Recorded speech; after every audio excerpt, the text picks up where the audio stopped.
Are brands wasting money on social? I just see so many brands posting every day, but what's the point of it and why? So I just see across the board so many different ways of brands either not giving organic social the respect and wasting money by missing out on stuff, but just as often putting too much respect and wasting all the manpower and capital that you're spending on that 20-year-old who's doing your social.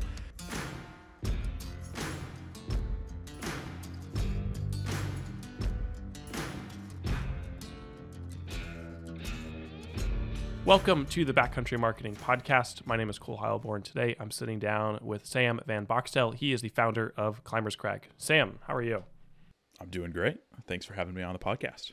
Well, Sam, I'd love if you could give us just a quick introduction to yourself, where you're calling in from, and what the Climbers Crag is. Yep, so calling in from Portland, Oregon. Climbers Crag is a agency that I started with Tom Randall.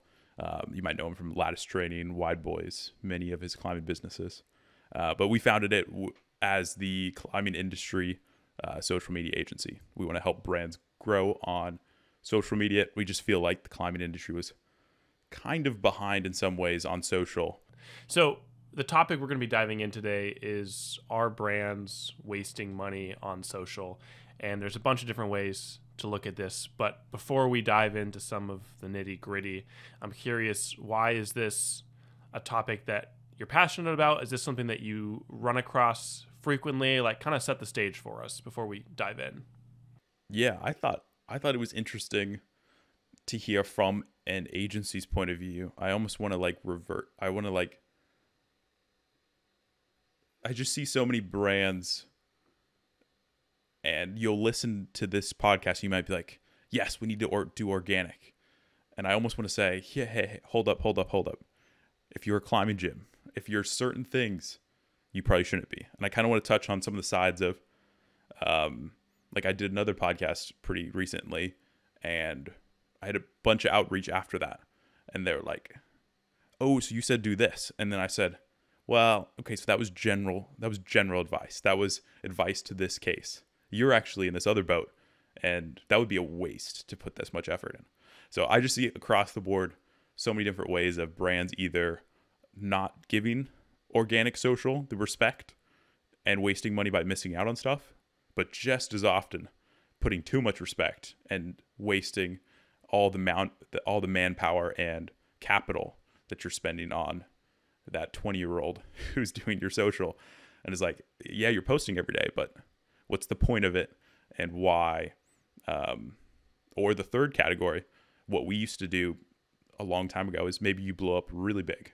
Like, we had one video hit 250 million views. No joke. It's on Climbers Crag if you look. It was the best few days ever until you realize you got a bunch of terrible followers who don't care about you and just join the boat off one video. So maybe you go too big and now you're wasting your money because you got too big with the wrong people. So I think there's a lot of ways we can hit this topic. I just want it to be not the standard how to grow on social. I wanted to be like, avoid these pitfalls, because that's almost more impressive than growing really fast.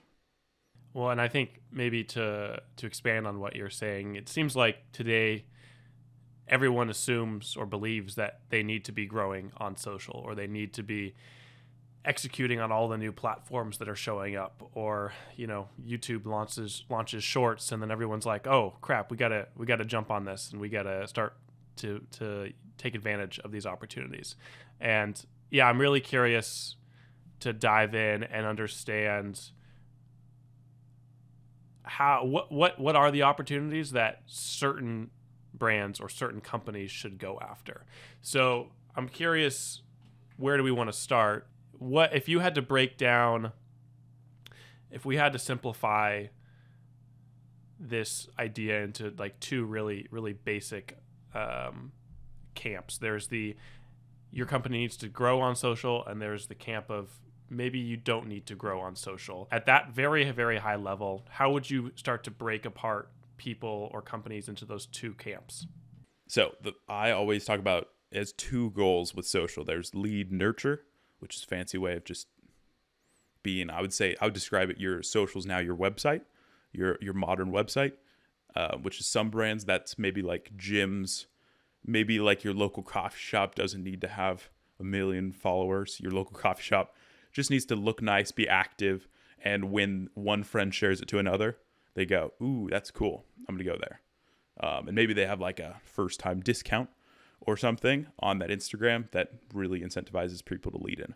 So that would be what I'd say lead nurture. It's like your website, they have the same, you need to answer the same questions that anyone would if they came to your website, but people just want in this weird social format of story highlights and one line bio and all this stuff. So that's one camp, and that's more like upfront work. And that's maybe like just kind of putting your pieces all together, and then maybe 1-2 posts a week. You just want to be, so you're active and you're not dead. So they just like, if you have reviews or whatever, you want to not be like, wait, no one's been there ever. It's like, is this still open?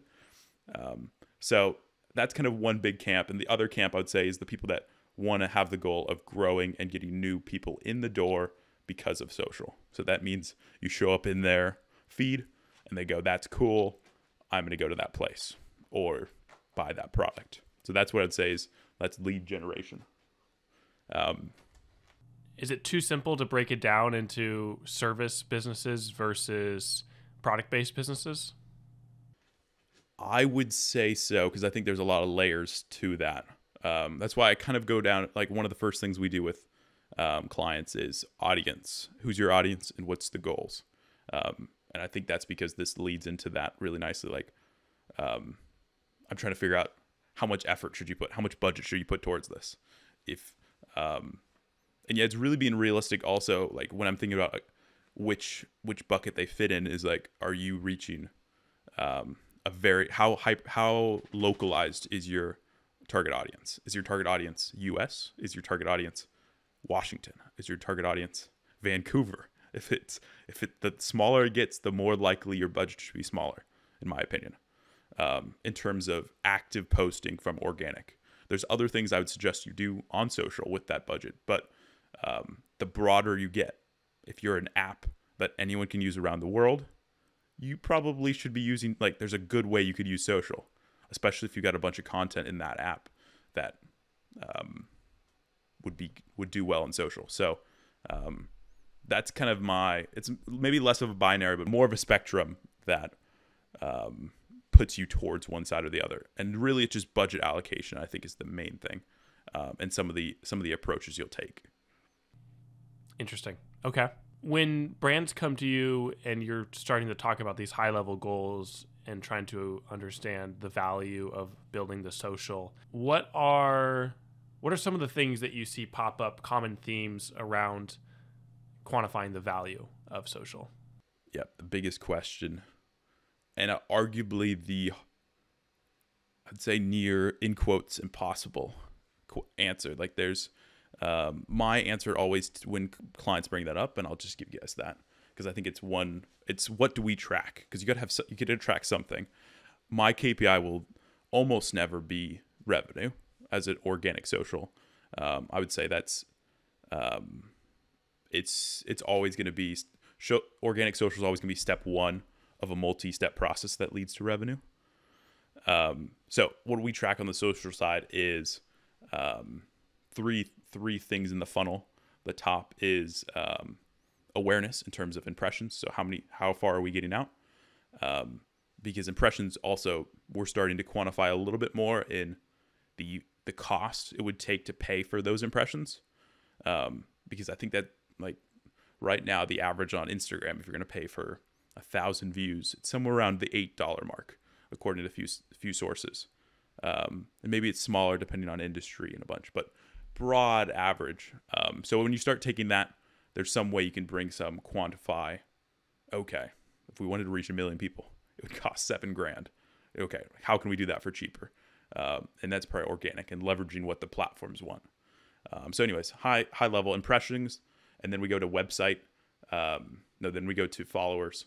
So we want to see if we're reaching a bunch of people, when they come to the profile and it's clear what we are and who we are, do they actually want to follow? Are they actually the right people? And if they are, how many of those people actually want to go to the website? And now, is our website traffic changing because of our effort? If there's no, then I'm starting to be concerned that maybe you're getting followers, but they're still not the right audience member or your right customers. So it's like you got to make sure that there's not a hole in the funnel of like, we get a bunch of people to be here, we get a bunch of followers. But they're all actually, we set up the profile so wrong that they're just here for climbing clips, or they're just here for satisfying videos or something like weird. They're not actually here for the product. So you got to make sure that like that funnel, there's no holes in how you think about those three levels. Can we pause there? Can I ask a follow-up question? Totally. All right. So you're talking about impressions to followers to website traffic. I'm curious to focus on that first conversion, impression to followers. What about a channel or a platform will either take an impression and turn them into a follower, or turn them away and send them the opposite direction? So many things here. So let's take it to the top, like what gets you impressions, and then we'll say of those impressions, how do those get to followers? So impressions are all based on, you got to think of the exchange. Like we'll go super high level here of the platform. The platform will give you more impressions when you give the platform what it wants in terms of keeping people on the platform, having them engage and show that they're satisfied with the content you're giving them. Super, super high level. If you do that, and we can break that down further later and like what is optimized content. That's like taking advantage of like reels or shorts or things that the algorithm is pushing, right? That helps with your impression. I'd say it's new features, and but almost everything goes back to still. We've grown accounts based on just carousels or images still this year. Like it's not reels. It's because everyone saved and shared and followed based on those posts because they were really in depth and they were like workout. They were workout summaries in one graphic, and they were really well done and they were valuable. So those alone were able to drive growth just because, again, they kept people on the platform and people liked them, engaged them, shared whatever that looks like to the people. So that's what the platform wants. If you give them that, they'll give you impressions. But now impressions are meaningless unless those convert, like we said, down the funnel. And the main thing that determines if they'll become a follower is two things. It's like, one is the content aligned with, when they go to the profile, they're going to say, is it aligned with what they expect? So there's a few questions they're going to ask of like, I always, as soon as possible, how do you get across what your brand is in one sentence? Usually on Instagram, there's that bold line. That's what I tell all brands. Typically, if your handle, so your @ can be your brand name, your bold line at the top, I think it's called a name, should be your one-liner. Because I want to say, brand is blank. Or maybe it's like Climbers Crag is social media agency for climbing brands. Perfect. Exactly. Yep. So it's like what do people categorize you as? So I try to get across that right away in the profile. So when they're coming, they're like, did the content attract the right people that would actually want to follow the Climbers Crag agency in this case? So if I posted a TikTok dance to the Climbers Crag agency account, let's say my dancing skills are amazing and it gets 1 million views, those are not going to convert to followers, and they shouldn't. I hope not, because they're bad followers and they're not aligned with our customers down the funnel. So so I'd say alignment of content is the main thing in terms of what drives those followers. If you really want to be nerdy and look at the data, you want to look at the conversion rate of profile visits to followers. This is how you can clue in on how is my content aligned, and is my profile clear and giving people a reason to follow. So a lot of profiles might just be a link, or just might be one line. It's like, cool, you're an agency. It's like, so sometimes you need to give people context on why they would follow. What's the content they're going to get? Or maybe they scroll down to the feed and it's all over the place, disjointed. Is it a dance thing, or is it an agency, or is it climbing videos? Is it what are you guys? So those are some of the factors, but on the conversion rate thing. So if you want to track profile visits and you want to go into followers, just if you guys want to write down some numbers, are if it's under 10%, that should be your top priority. Your profile, I want to just say, sucks. People are coming, or the content you're putting out is so far not aligned that they're going, wait, what? So if it's under 10% of those profile visits to new followers, that's the ratio you want to come out. And if it's in the 20% range, you'd say average. It's not top priority. Maybe it could be better. 30% range, you're like, wow, good job. Profile's great. Now you just need to reach more people with your content. Now it's like, okay, how do you turn up the dial of giving Instagram more of what they want? Can you post more? Can you make it a little more optimized? And if you're above 40%, yeah, top tier. You have a great profile. Everyone loves you. The highest number I've seen is from one of my creator friends who's a climber, Joseph Diaz Climbs. I think it was somewhere around 80% profile visits, which is just, I didn't believe the number when I saw it. I was looking at his analytics. I was like, wait. He was like, is my profile good? And I was like, let's see. Let's do the math. And I was like, I don't believe the numbers. So that is possible. And that tells you, again, when we have some accounts and they start out under 10%, I'm going, ooh, okay. So even if you had a great content piece that hit the right audience, they're not going to convert. Or with this profile that we're giving them, we need to improve that in terms of why people should follow, what you guys do, and yeah, already put together. So interesting. So let's say that listeners have that first piece figured out. They've got the impressions to followers dialed. They're all sitting at 50% and feeling really good about their conversion rates. Now, to take it to the next step from followers to website traffic, how do you think about that? Yep. I would say that there's two main factors that will drive this. Potentially a third. But the first thing I would think about is having a clear CTA. So everyone on Instagram, you have one link in the bio. TikTok, most platforms, you have one link. Having the last line of your bio have a clear CTA towards that link, letting people know what it is. So yeah, so on the one link that you have, having a clear CTA on the last line of the bio, letting people know what the link is, I think is huge. I always tell people, as a user, I don't like to click links I don't know what they are.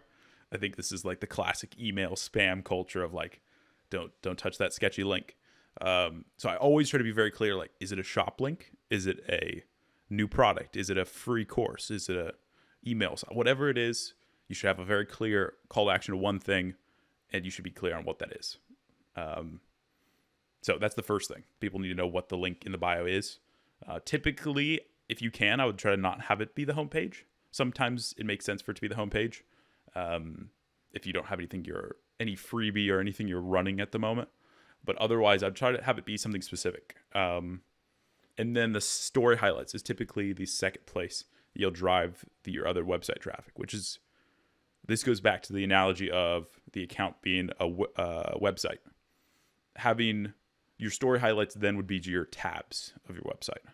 So these might be things like the different services you provide, the different products you provide. So like Friction Labs has their four main styles of chalk clearly shown so that you can click in and maybe you see, I think ours is pretty simple. It just has the link, but you could also click in and then show maybe a benefit or two of that product or what makes it different.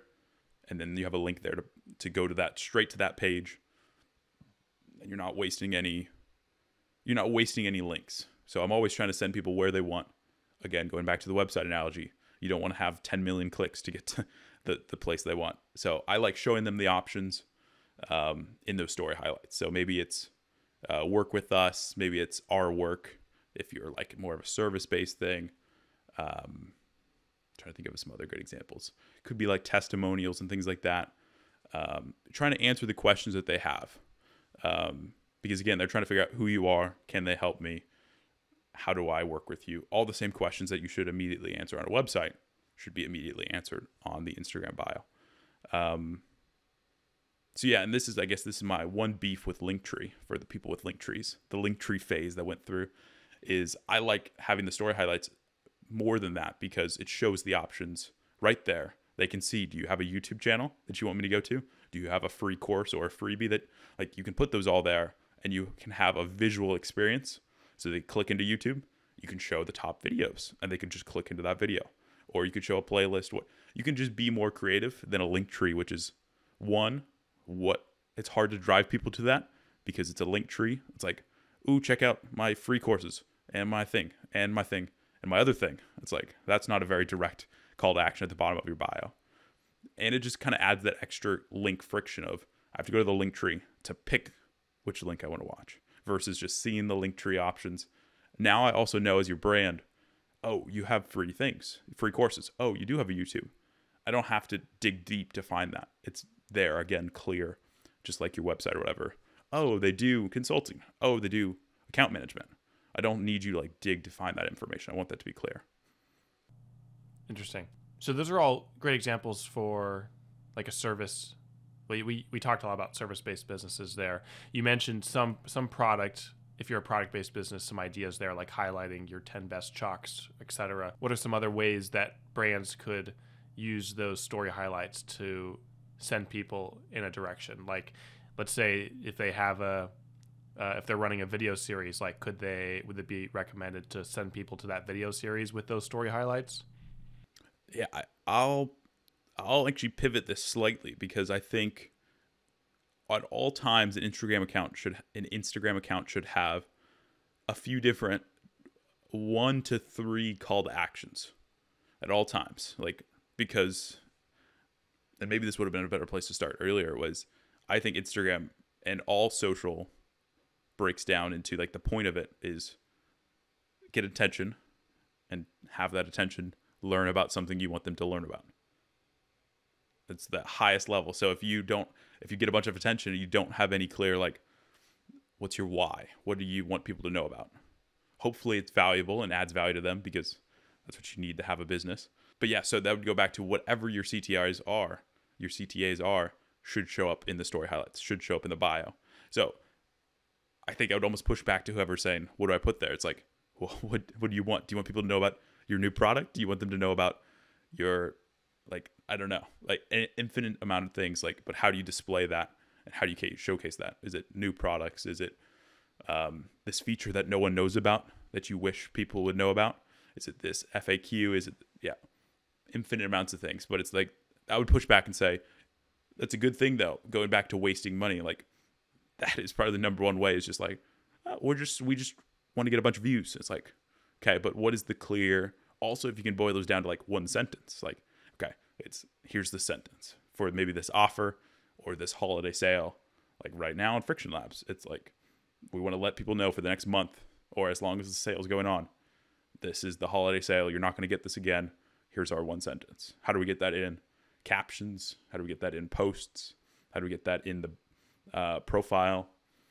So what are some call to actions that work really well? And what are some that you've seen that maybe don't? And I realize it's probably very audience specific, but are there some call to actions that you should just avoid on social altogether?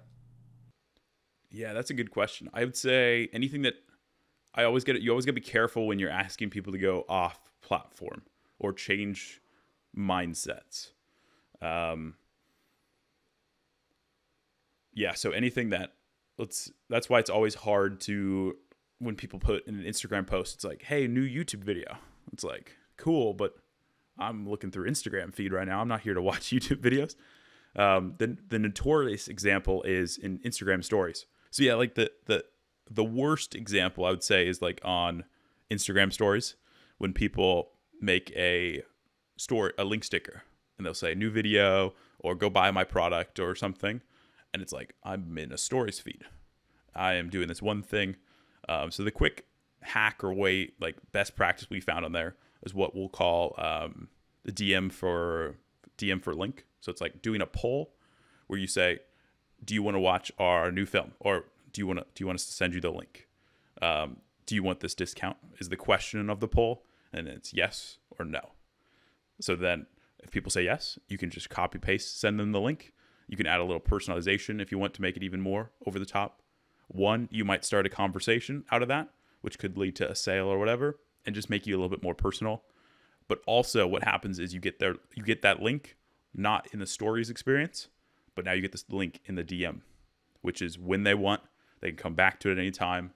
And it's a much different mindset than being in the social stories of like, swipe, swipe, swipe, swipe, swipe. Same with the feed. How can you get people into their DMs, or how do you get, this is why like email is so good. Email is a much better mindset than you are on social. you got to think like this is one of the challenges is you might have to tell people that CTA over and over because they're in that mindset of lots of things are hitting them. So CTAs, yeah, it's always hard to get them off platform or get them away from where they're at. And trying to think about how do you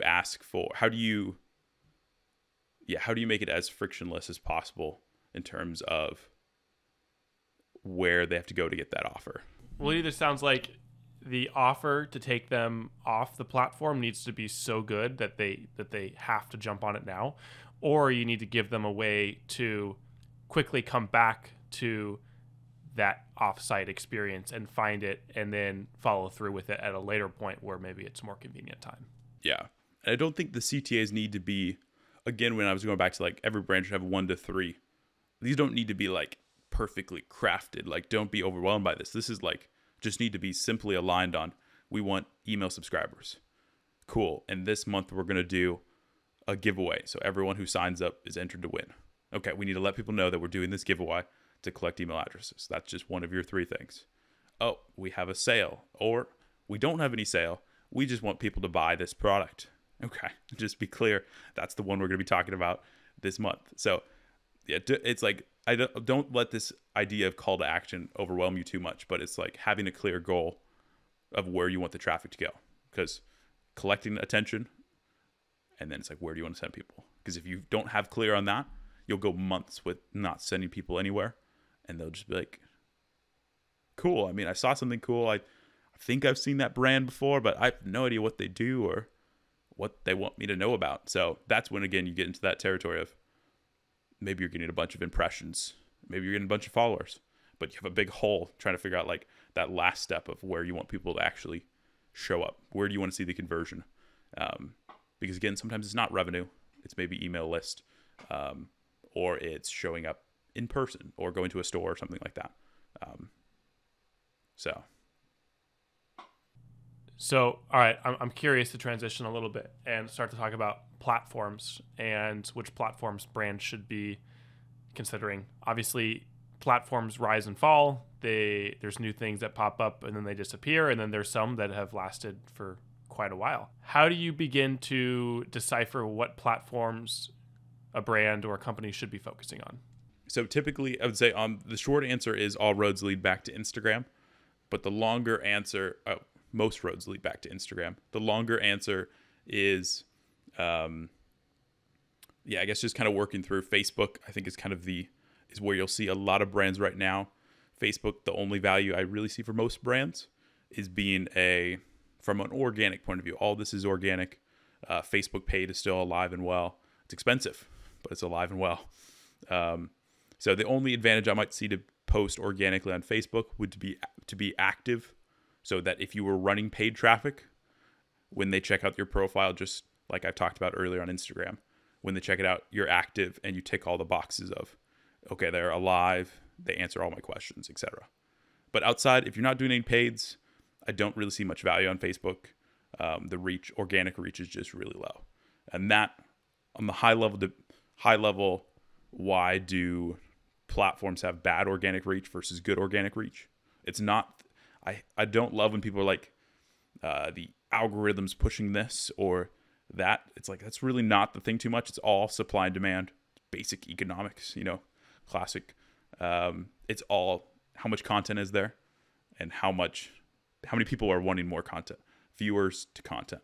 So when Reels opens up, 2 years ago, there's people that were like, what is this new thing? And then there was not that much content. So if you posted content, it did well. Same with TikTok. Now, if you post on TikTok, it's so much harder because everyone's flocked to creating content and to view there, that now it's closer to equilibrium.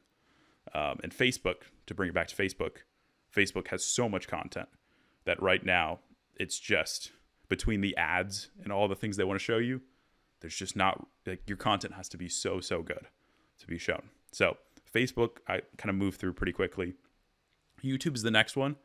YouTube, I think, is the most stable, most long-term platform, is that it's almost not a social platform. It's like, I feel like it's on its own tier of like, it's a search engine that's social, as opposed to Instagram, Facebook, TikTok, these are all like purely social, and you're just there for the quick content. These will rise and fall in perpetuity. There'll be a new one in 5 years from now for sure. I just know it. I don't know what it'll be, but YouTube, I think, sits on its own, but the barrier to entry is so high. And I think, to be honest, that goes back to the equilibrium thing. It's so hard for there to be that much content compared to the viewers, because no one can just, I mean, without shorts, if you take out shorts, it takes work to make a 5-minute, 10-minute, 12-minute video. And the amount of brands or whatever you see there is so much lower, because I tell brands, you got to be somewhere in the 100K in the first year investment to really make this happen. To be, by the time you get the content, who's filming, editing, the idea, so hard to do it right.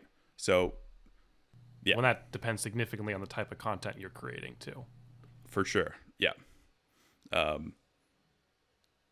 Yeah. So YouTube's the highest investment. I think it's the highest long-term reward, because I think it kind of transcends the social game, so to speak. And then, so then I moved to Instagram is where most roads lead back to for starting. I'll talk about TikTok right after that.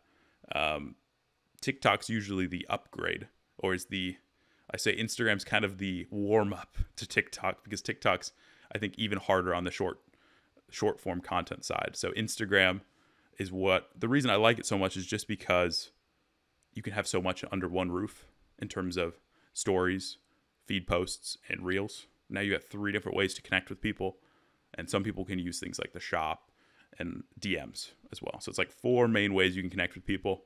And the struggle with a place like TikTok is you have 1 way to connect with people, and it only likes the best content. So like if your content's kind of lame or salesy, or you want to let people know about that holiday sale and your post isn't amazing, no one's going to see it. If you're on Instagram, you could put it in a story. You could DM your 100 biggest customers or whatever and make sure that they see it and say, hey, here's the discount. I don't know if you saw this. You could put it in the feed, and now, and you can make a reel about it. And now I'm pretty confident that a lot more people are going to see that, regardless of if it's a flashy, quick, valuable, funny reel or short form piece of content that might do well on TikTok. So that's the why right now on Instagram you can grow, you have the profile, and you have the capabilities of multiple ways to reach those people that no other platform has. TikTok has the potentially slightly more reach at the moment, and you can grow. But again, I'm always worried that you'll end up with 100,000 followers, and it'll be even harder to direct people to those CTAs, like that funnel we talked about. It's really hard, and I'm really unsure still. We're testing with a few brands right now. We're trying to see that bottom piece of the funnel. How does that do on TikTok? I don't know. Like, I'm not going to claim I have the answer, but that's my biggest question. And I know for more brands than like most brands, it's hard to get that final piece from followers to, oh, I'm actually the person that wants this thing, and I'm going to go buy this thing. There's some unique cases where your product is so interesting that your product will do well in content, and then people can go straight buy that thing. I know those brands blow up on TikTok because they have the reach, they have the followers, and it's connected I'm thinking about someone like Liquid Death. They stick out as a brand who hits that happy medium. Yeah, so it's definitely can be done. But in our experience, I'm still most unsure of that. That's why I'm always saying on Instagram, you still can grow, and you can do more people. You can really build a community and interact with people way more creatively than any other platform. So it's kind of a no competition for me at the moment. But again, like I said, I think all these social platforms that aren't YouTube are going to just cycle in and out. So it's really being on top of what is the thing right now. How do you become good at it? How do you look at data and always improve? So like one of the biggest things for any of you guys out there that's running an account, it's every week. How do you look at what's going well and make any kind of pivot every single week? It sounds like a lot, but really in social, it's not. So yeah, if you do that, that's when you'll be ahead of, ooh, maybe we should try TikTok. Oh, let's test there every week. Okay, maybe. Oh, doesn't make sense yet. We did 2 months. We got no return from it, no growth. We missed our content. Okay, maybe we'll come back in 6 months. Ooh, now our audience is here. This content did well, and now you're in it. And now you're ready when Instagram dies because you're on the next platform. So again, if you're not pivoting, you won't make it on organic. If you are pivoting and you're actually doing well, I kind of think you'll be fine no matter what. Because like we said, with the platforms, somewhere we'll have the viewers and not enough content. So you just go there and you make better content than everyone else, and you'll get that organic attention. So it's just being ahead of it and always testing and pivoting. So talk to me a little bit about the timing of jumping on a platform, because we would assume that it's best to jump on a platform right from the very beginning, so you take advantage of all the newness and as you're talking about that supply and demand idea. Obviously the Instagram example is one that's commonly used. You're like, shoot, I should have jumped on that like when it first came out, but that's not always true. And I'm curious what your logic is behind that. Yeah, this is a debate Tom and I have all the time, and we've had for probably 12 to 16 months about TikTok, to be honest. Like every couple of months we're like, is it time? Is there enough climbers there? Because again, almost all of our brands are climbing in the climbing industry. So we're trying to figure out, are climbers there? Is it actually worth putting in the effort? And yeah, no, we keep circling back all around of, do we see pros? Are we seeing brands move there? So yeah, some of the things that's like the main thing I want to look at is, are people in our industry using it? Because again, we might get the impressions, but are we going to get the right followers, and are they going to convert? And yeah, until recently, we spent no budget, no time back in 2021, when we first had this discussion. Me and Tom said, let's try it. Let's see if we can do it. We, in 6 months, went to 60K on a Climber's Crag. And then we pulled the plug and we said, nothing's happening. Nothing in the bottom half is happening at all. So we moved away. Totally. We have 60,000 followers, totally inactive. And I was like, I don't know about this thing. I don't know if this is going to last. I don't know how brands will use this. I think it's been somewhere close to 12 months since then. That point is now when we're testing with 2 or 3 brands right now. And they've just gotten to that point where they have a couple thousand followers, and we're trying to figure out, cool, we have that, but what's the conversion like? And is this worth long-term budget, or is this just like a test and cool, we tested it, let's check back in 12 months. So the test is still out. So the climbing industry, I'm not sure. Every industry is slightly different, which is funny because TikTok's not the new thing anymore. In 2020, it was the new thing. It's 2 years past that. And like climbers still aren't like hugely there. If you look at the amount of climbers over, like 20 to 50,000 followers, there's maybe a handful. I suppose on Instagram, there's, I don't know, thousands that are over that mark. So it's like the penetration just really isn't there in that industry. So I would be looking at whatever industry you're in. How many accounts have hit that scale? Are they actually, can you see that they're continuing putting budget behind it? Or is this like on the side for them? Because you got to also keep in mind, if it's a Red Bull, and they're like putting a little bit of effort, it's like, okay, well, that's like throwaway money. Like they're not. But if you see people go in hard and really take advantage and growing, that's when I would say, okay, it's time. So going back to your point of how early do you go? I'm in the mindset of, I want to see someone else like crushing it a little bit before I do. So yeah, there's always more, again, goes back to spectrum. The earlier you are, the better chance you have, but also the more likely you are to waste your money because the platform dies. It's TikTok, it gets banned in the country or whatever, like all these things that people are saying. I don't think that'll happen, but you just don't know what's going to happen until a platform hits that scale, especially in your industry. So was that helpful? Definitely. So we're on the topic of platforms. What platforms are you keeping an eye on for future things that might become the next Instagram? Is there anything that's out there that could be? Nothing I've heard. Everything, my attention's 99% of my attention's going to YouTube, Instagram, and TikTok. I think that's kind of the combo for most brands. And most brands, I also like to say, once you get to the point where you're posting, let's say every day on Instagram, you're seeing solid growth compared to your industry average. That's also another thing I like to use is it's hard to say what's good. So I always like to say, so we did research on like the top 150 brands and the top 150 creators in climbing and said, how much are they growing every month? Because you can see that data in like socialblade.com. I love that. All the public data. So you can actually see what is the industry average of growth and how do you stack against that? So let's say you're posting consistently, you have a good system for creating and posting content. Say you're double, triple, quadruple the industry average like you probably should be. Just to give you guys context, the climbing industry is like 0.75 growth a month in terms of followers. So every month, less than 1% is what brands are growing. All of our clients as a whole, I just looked last month and we're at like 13% on average. So most times there's probably large room to beat that industry average. But let's say you got a good system. That's when I'd say maybe it's time to go to TikTok as well. I have the short form content. I'm doing reels. Our audience likes it. Our target audience likes this. Cool. Now maybe we can upgrade and bring in another platform. But I always like to say, master the most important one right now. And then once you get to the point where it feels pretty good, got a good growth rate, which to me is the health of the account. If you're growing, that means you're doing well. You're seeing a good conversion. That's when I'd potentially add another platform in, which right now I would think is TikTok most times. Who is YouTube for?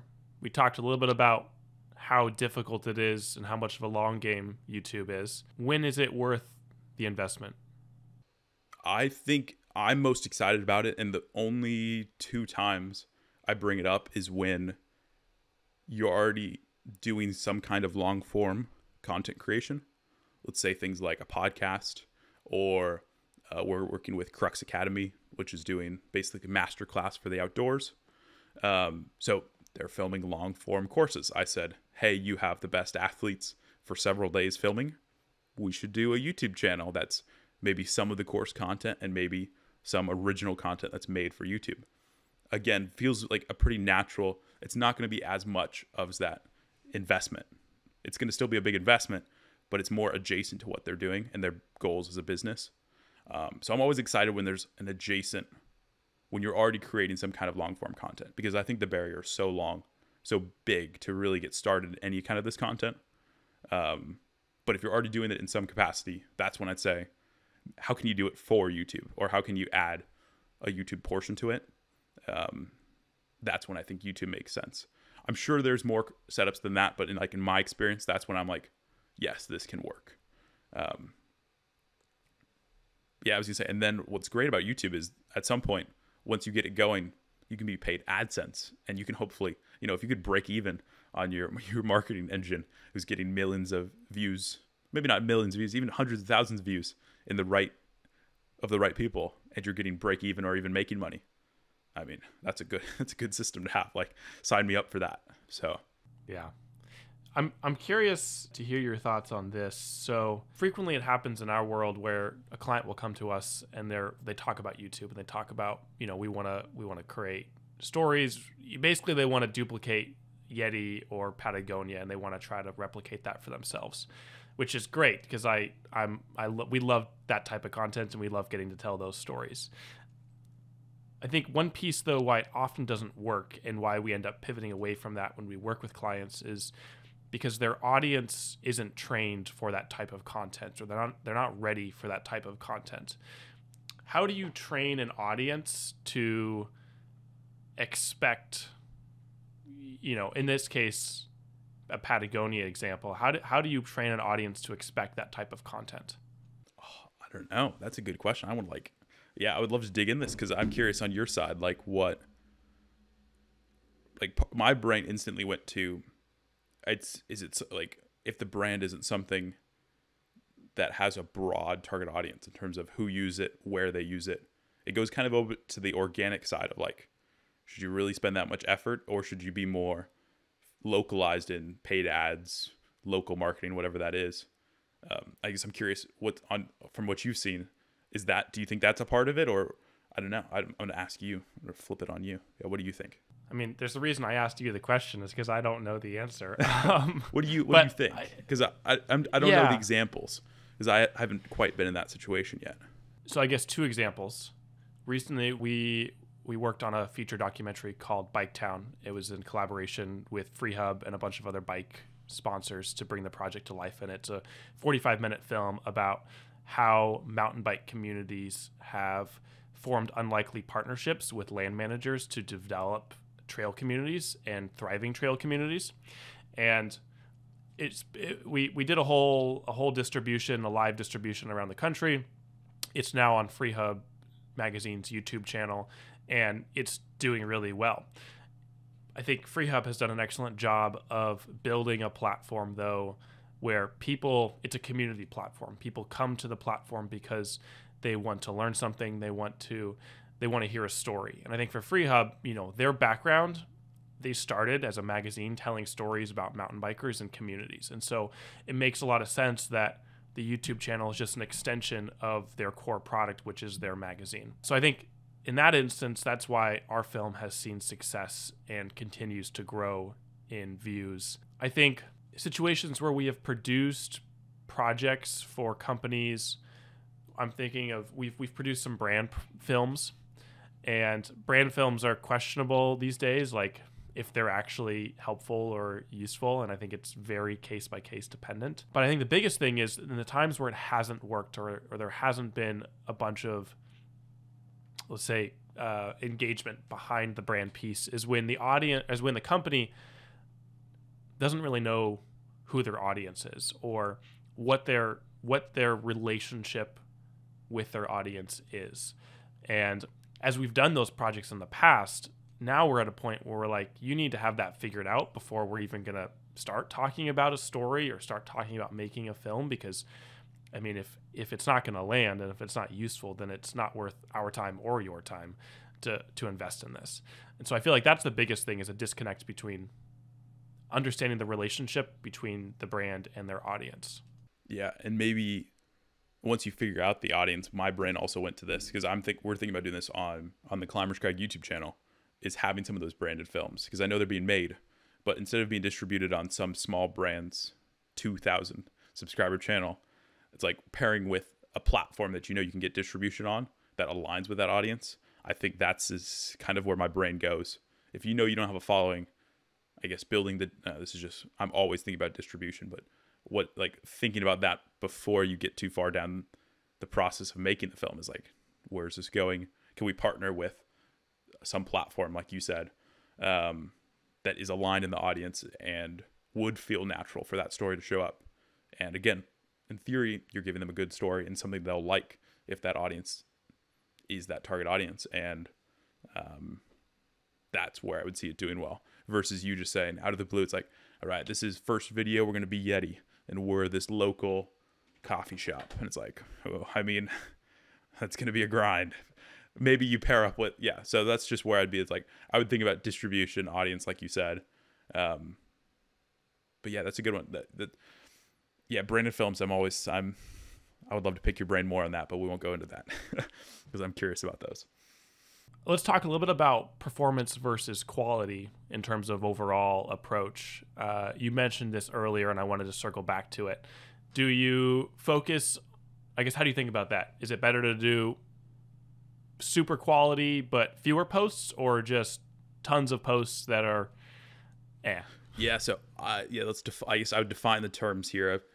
Typically I say success, platform success, and quality. Quality is, I want to make a nice film, I want to put out a nice post, I want to put out it's all subjective. It is what quality to everyone is different. So that's kind of one end of I also sometimes call it brand and success.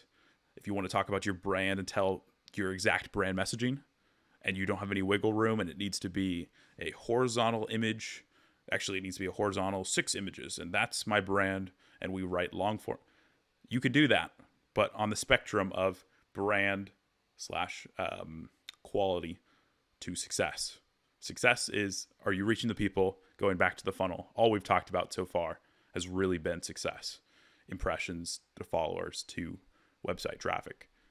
Yeah, so in that spectrum between brand and success, platform success, it'll be a spectrum where maybe you'll want to be closer towards the brand side, and you'll know that this post won't perform, but you know that it's gonna be more clear. It's gonna get across your brand. My brand wouldn't post a TikTok dance video.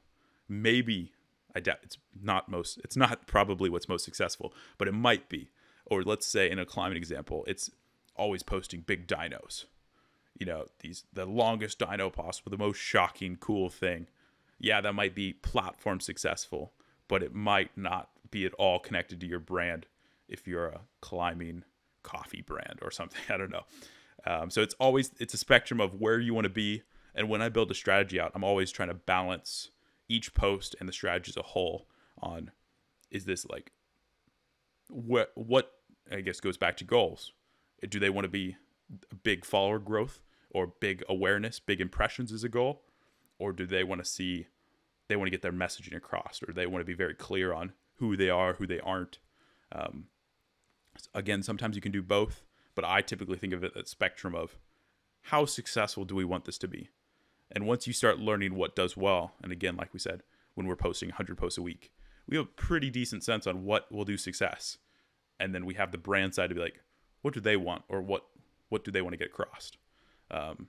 So I like to say that they're very distinctly different things, especially on YouTube, especially on Instagram.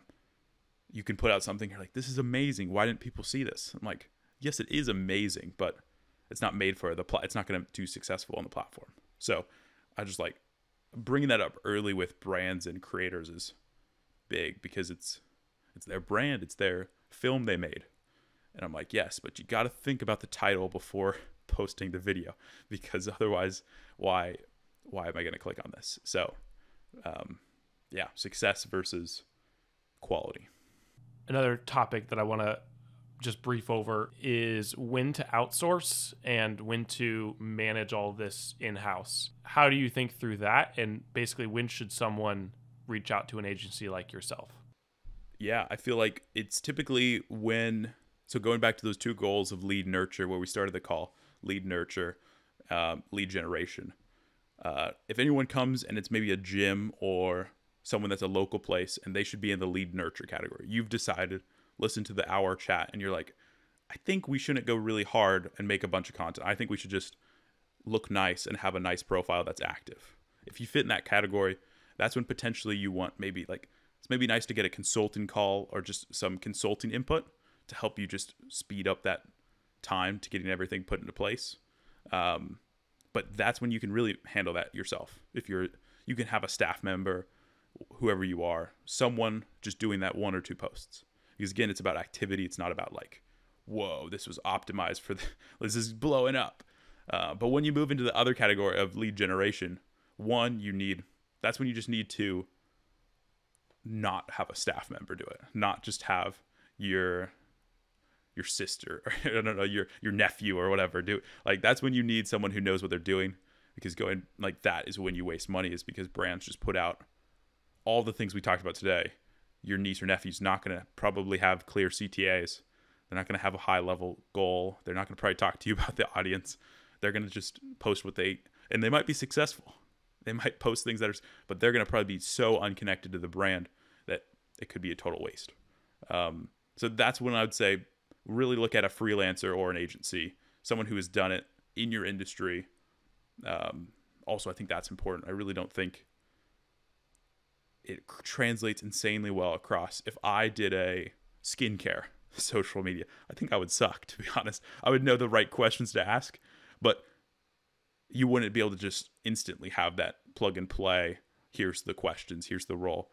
You know the high level principles of the platform, but so I would look for a freelancer or agency in your industry that's done stuff before. So I think that's the biggest thing.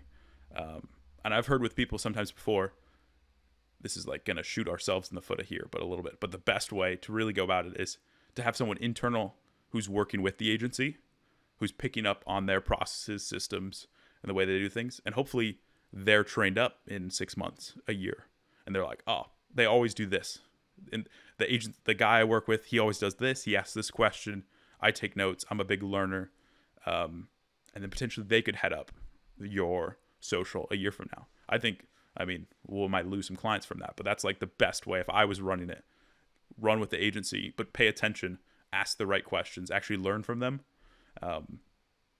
Again, if you have the capacity. Most times the thing is you just want to not think about it, which is fair as a business owner. You don't want to think about organic social, like so many other things to think about. But yeah, if you can have the foresight, that's like the optimal route, is bring in the expert, but for a limited amount of time with the right plan to get rid of them. Get rid of them once you have the knowledge. So, yeah. Interesting. Makes sense. Find someone. I mean, it's true for all cases. Like, find someone who understands your industry and specializes in what you do, so that you don't have to onboard them and help them understand your world. They get it.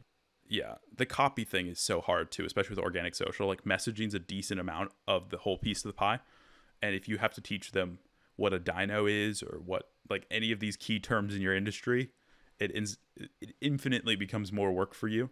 Like, when we talk to clients, I try to say, all we need is about an hour of your time every month.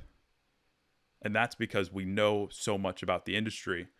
If you can get us X, Y, and Z, we can do the rest. We can coordinate with athletes. We can find the content. We can cut the content. You just need to show up and say, is this content good? Where are we going as a brand? What goals do we have? Just so we can stay aligned and not be too far off the rails. But otherwise, it'll be a bunch of your time, because they'll say, hey, can I have this content? Also, how do you say this in your industry? Also, is this right? And it's like, no, we would never say that. So, yeah. Well, Sam, I've really enjoyed this conversation. I feel like it's been a deep dive, but I know we could go even deeper if we had the time. I think what I've taken away from this conversation is, I mean, like everything, it all comes back to your goals. But we've covered impressions, call to actions, platforms. I think one big thing that we haven't talked about, all this has been under the umbrella of organic content, and we haven't talked about paid content. So maybe we'll have to do a second episode and follow up with that umbrella. Oh my goodness, that'd be great. We're really working on paid and email right now, trying to expand over the next few months and be good at that. Because organic's where we've really started and what we're good at. And we're trying to figure out how to be just as good at paid and email. Because like I said, I think early on, organic's usually step 1 of 2 or 3 in the journey, the customer journey, or in the sales process. So us being able to help clients on steps 2 and 3, or whatever they may be, or just step 2, I think just helps us add even more value. So, yeah. Yeah.